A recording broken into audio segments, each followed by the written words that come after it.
We have the sum total of human history at our fingertips, indexed and searchable on a piece of glass in our pocket. Yet, despite this constant access to information, we find it nearly impossible to change our actual habits. We operate on the assumption that knowing a thing is the same as being able to do it, but we know that isn't true. Reading a management book rarely produces a great leader, and sitting through a coding lecture doesn't result in a working app. The disconnect persists even when the stakes are high. A smoker can explain the exact physiological way a cigarette destroys their lungs while they reach for the next pack in the carton. This is the failure of most institutional training. We treat learning as a delivery service. We put 4 product features on a slide, present them to a room, and assume that because the information was delivered, the job is done. We provide the equipment, but we ignore the person using it. This illustration shows the reality of the learner's journey. That winding, dashed line represents the work required to bridge the gap between knowing a fact and performing a task. Success means the learner emerges from the experience with a new capability they can use in the real world. Basic knowledge is the gear you pack for a trip. Having a state-of-the-art tent is useless if you're standing in a thunderstorm and don't know how to pitch it. Think about the Appalachian Trail. You could memorize a 2,000-mile guidebook in your living room, noting every water source and elevation change. But if you step onto that trail without conditioning and miles of practice, you will fail. To find the roadblock, apply a simple diagnostic test. Ask yourself, is it reasonable to think someone can be proficient at this task without practice?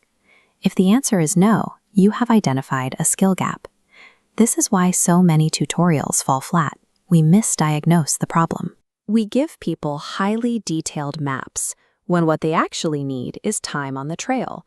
What happens when a learner has the gear and the practice, but they still hesitate? They say, "I know, but..." That is the motivation gap.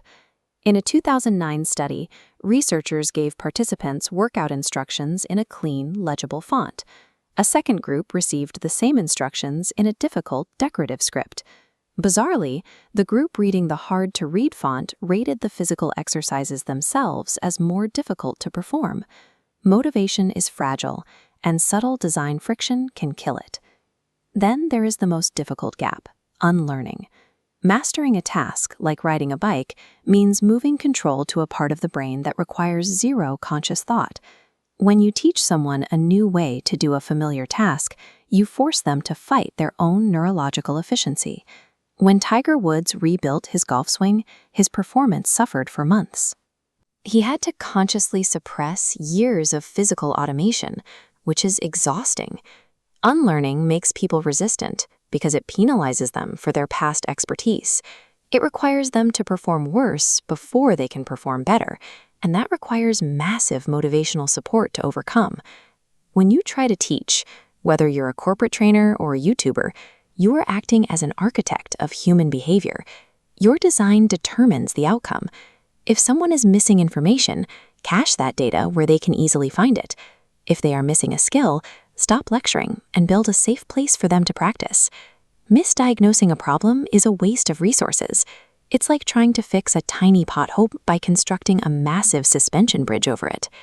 Effective learning design clears the path to success by reshaping the environment around the learner. We succeed when we stop trying to force-feed data into a brain and start focusing on removing the barriers that stand between a person and their goals.